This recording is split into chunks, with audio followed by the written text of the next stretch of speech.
Today we are discussing canalization procedure. First మనం క్యాన్ల size చూసుకోవాలి. Vein size క్యాన్ల size set అవుతుందా లేదా అని చూసుకోవాలి. చూసుకుని దాన్ని బట్టి మనం క్యాన్ల అనేది పెట్టాలి. వెయిన్ చిన్నగా క్యాన్ల సైజ్ గేజ్ పెద్దగా ఉన్నప్పుడు అది సెట్ అవ్వదన్నమాట. గేజ్ ఎంత ఉంది క్యాన్ల అదే పేషెంట్ వెయిన్ సైజు బట్టి గేజ్ మనం తీసుకోవాలన్నమాట.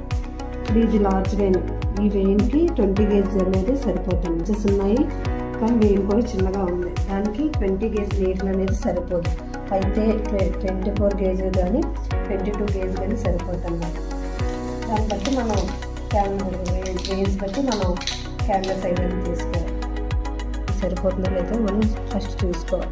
ఈ వెయిన్కి అయితే సరిపోతున్నప్పుడు మనం ఫస్ట్ వన్స్ వెయిన్లోకి ఇలా ఫిక్స్ చేసిన తర్వాత మొత్తం వెళ్ళకుండా మొత్తం నీడిల్తో